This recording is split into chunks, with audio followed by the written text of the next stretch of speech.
Perkenalkan, nama saya Atricia Devina Mangalik dari jurusan PGSD Angkatan 2020. Saya akan menjelaskan sedikit bab 3 tentang agama dan imam dihidupi dalam pluralitas.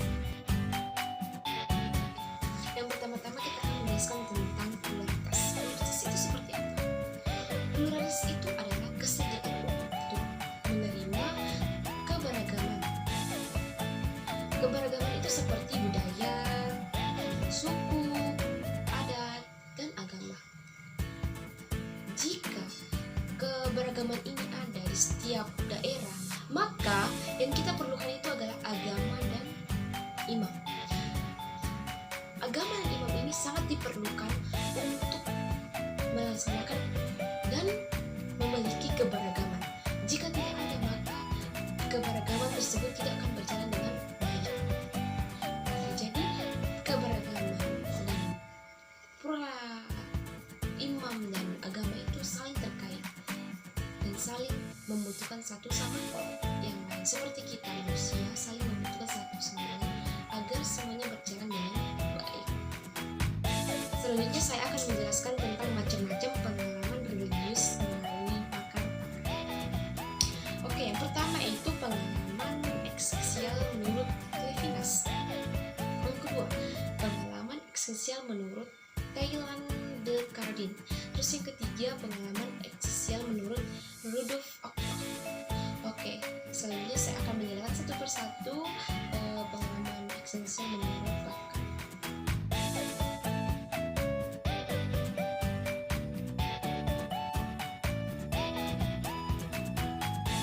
Oke, yang pertama yaitu pengalaman eksistensial menurut Levinas.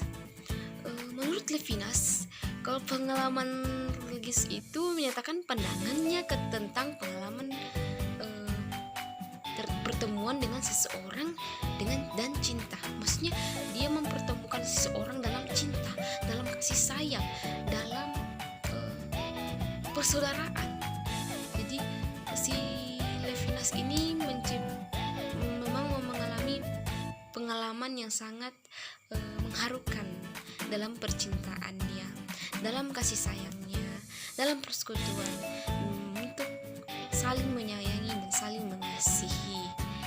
Yang kedua, pengalaman eksistensial menurut Taylor Descartes yang menyatakan bahwa pandangannya tentang pengalaman religius itu seperti teori evolusi, yaitu bertolak dari fisika dan antropologi.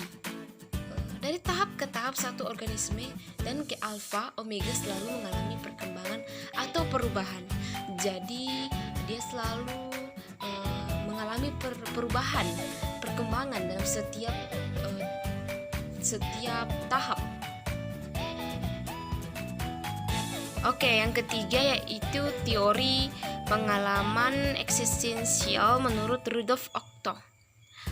Dia menyatakan bahwa tentang pengalaman religius itu sebagai berikut. Yang pertama yaitu Allah dihayati sebagai transenden, sekaligus Allah dihayati sebagai imanen. Allah yang transenden itu ya artinya jauh. Allah adalah misteri. Manusia tidak bisa menjangkau Allah secara keseluruhan. Selanjutnya kita akan menjelaskan satu persatu tentang agama, wahyu, dan imam. Agama merupakan suatu jenis sistem sosial yang dibuat oleh penganut-penganut yang berproses pada kekuatan-kekuatan non-empiris. Yang kedua, imam. Imam adalah membenarkan dan meyakinkan dengan hati, diucapkan oleh lisan dan diamalkan dengan perbuatan. Terus yang ketiga adalah wahyu. Wahyu adalah agama yang diturunkan Allah kepada umat manusia melalui malaikat Gibril dan disampaikan melalui para rasul-rasul dan mempunyai kitab suci sebagai pedoman menjalankan kehidupan.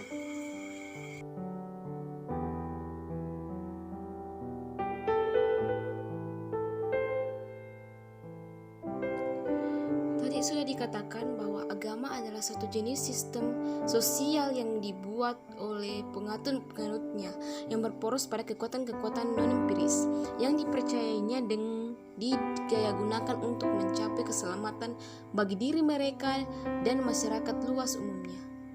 Berdasarkan pengertian tersebut, kita dapat melihat beberapa unsur dalam definisi di atas sebagai berikut. Yang pertama, agama disebut jenis sistem sosial. Artinya bahwa agama adalah suatu fenomena sosial, suatu peristiwa ke masyarakat, dan suatu sistem sosial. Terus yang kedua, agama berpusat pada kekuatan-kekuatan non-empiris. Artinya bahwa agama itu khas berurusan dengan kekuatan dari luar yang dihuni oleh kekuatan-kekuatan yang lebih tinggi daripada kekuatan manusia dan dipercayai sebagai arwah atau roh-roh yang tertinggi.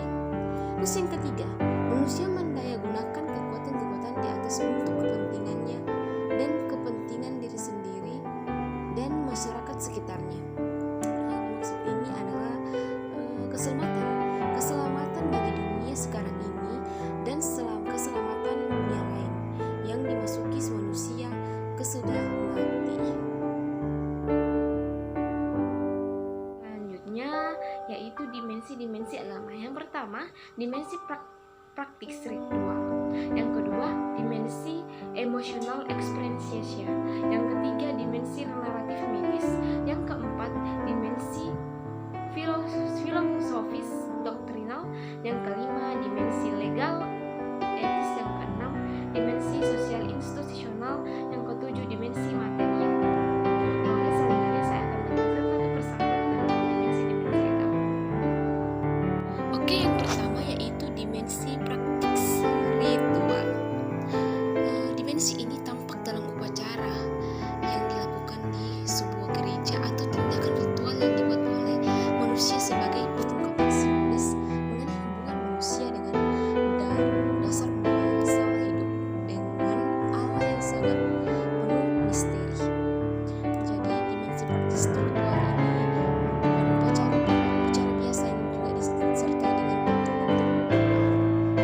Yang kedua yaitu dimensi emotional experiential.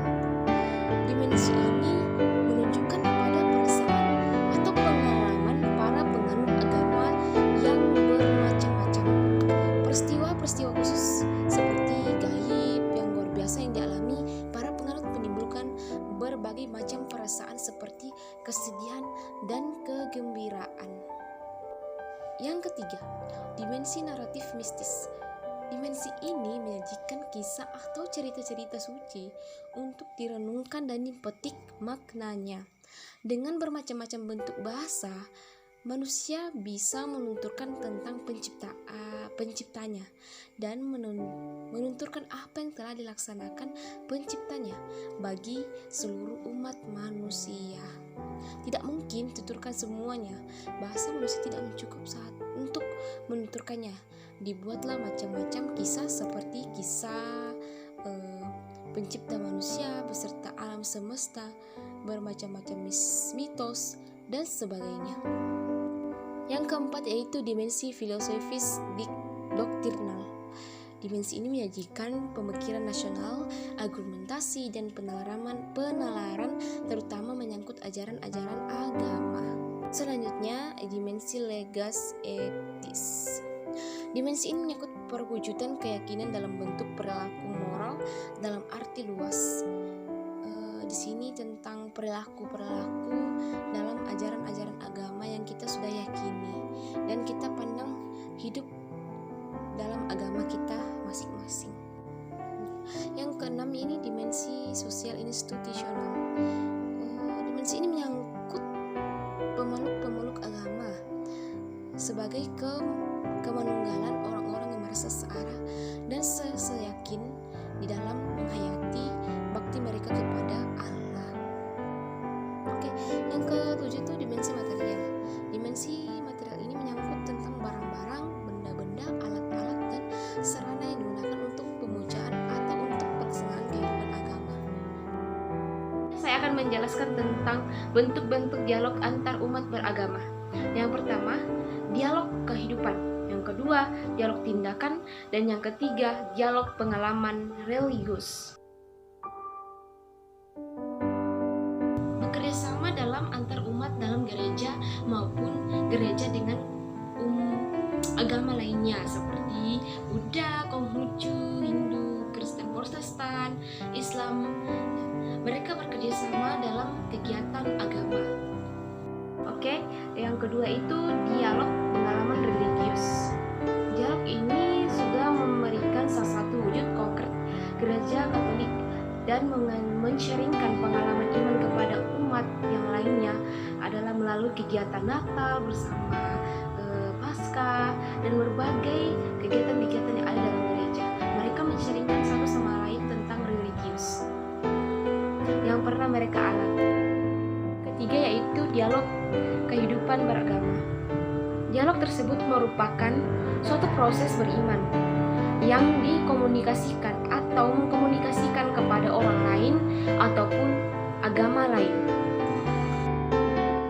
Selanjutnya, kita akan membahas menyangkut imam. Ini ada beberapa hal yang menurut ajaran imam Katolik kiranya perlu disadari sungguh. Yang pertama yaitu ketaatan imam terhadap wahyu. Allah yang diterima dengan bebas dan sukarelawan adalah tanggapan terhadap wahyu Allah. Yang kedua adalah imam merupakan suatu karunia. Artinya adalah manusia wajib menyatakan ketaatan imam. Demikianlah manusia dengan bebas menyerahkan diri seutuhnya kepada Allah dengan mempersembahkan kepatuhan akal, budi, serta kehendak yang sepenuhnya kepada Allah yang memahyukan dan dengan sukarela menerima sebagai kebenaran. Ketiga adalah imam dan rasio. Imam adalah penakluk rasio ke bawah kebenaran. Imam membawa rasio kembali kepada kebenaran. Oleh karena itu, orang yang beriman rasionya tidak menjadi negatif dan terikat. Orang yang beriman rasionya akan kembali kepada kebenaran yang menciptakan rasio itu adalah kekal adanya. Sekian dari saya ucapkan terima kasih. Jika ada kesalahan dan kekurangan mohon dimaafkan. Shalom bagi kita semua. Semoga Tuhan Yesus selalu memberkati. Amin.